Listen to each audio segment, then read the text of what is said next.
మాజీ ముఖ్యమంత్రి వైసీపీ అధినేత జగన్ కు చెందిన సరస్వతి పవర్ ఇండస్ట్రీస్ కోసం కొనుగోలు చేసిన ప్రభుత్వ అసైన్డ్ భూముల రిజిస్ట్రేషన్ల రద్దుకు రెవెన్యూ యంత్రాంగం సిద్ధమవుతోంది. పల్నాడు జిల్లా మాచవరం మండలం వేమవరంలో 20 ఎకరాలు, పిన్నెల్లిలో 4.84 ఎకరాల ప్రభుత్వ భూములను తప్పుగా రిజిస్ట్రేషన్ చేశారని, ఆ దస్తావేజులను రద్దు చేయాలని కోరుతూ కలెక్టర్ అరుణ్ బాబుకు మాచవరం తహసీల్దార్ క్షమారాణి నివేదిక ఇచ్చారు. ఈ నివేదిక ప్రకారం చర్యలు తీసుకోనున్నారు.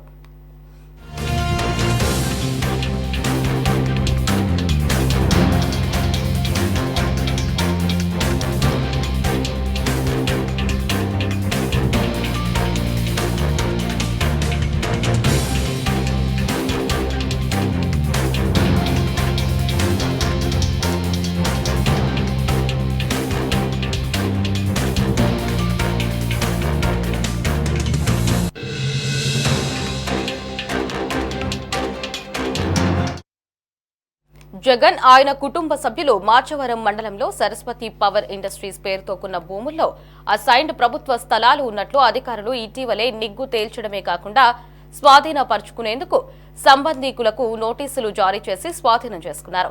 తర్వాత రెవెన్యూ సిబ్బంది వేమవరం, పిన్నెల్లి గ్రామాల్లో ఇది ప్రభుత్వ భూమి అని, ఎవరైనా ఆక్రమిస్తే చర్యలు తీసుకుంటామని పేర్కొంటూ హెచ్చరిక బోర్డులు పాతారు.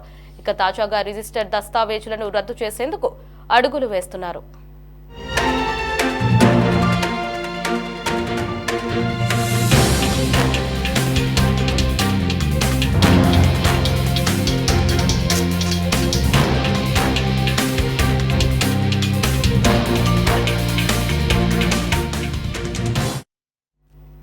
వేమవరంలో 32 మంది ఎస్ఐనీలకు గత నెలలోనే రెవెన్యూ అధికారులు నోటీసులు జారీ చేశారు. తాము భూములు విక్రయించిన మాట వాస్తవమేనని లబ్ధిదారులు కొందరు అంగీకరించారు. దీంతో వేమవరంలో 19 మంది నుంచి 13.80 ఎకరాల భూమిని తిరిగి తీసుకునేలా ఆర్డర్ ఇచ్చి స్వాధీనం చేసుకున్నారు. సరస్వతి యాజమాన్యానికి అమ్మలేదని చెప్పిన మిగతా 6.20 ఎకరాల భూమిని అసైన్దారుల నుంచి స్వాధీనం చేసుకోవడమే కాకుండా తప్పుడు రిజిస్ట్రేషన్ అయినట్లు అధికారులు గుర్తించారు. పిన్నెల్లి గ్రామంలో 4.84 ఎకరాలకు గాను 75 సెంట్ల భూమిని స్వాధీనం చేసుకున్నారు. మిగతా 3.1 ఎకరాలు ఆక్రమణలో ఉందని తేల్చి స్వాధీనం చేసుకోవడమే కాకుండా నోటీసు బోర్డులు పాతారు. 95 సెంట్ల భూమిలో అసలైన లబ్ధిదారే సాగులోనే ఉన్నారని, కాకపోతే వెబ్లాండ్లో వేరే వ్యక్తి పేరు ఉండడంతో వారికి నోటీసులు ఇచ్చారు.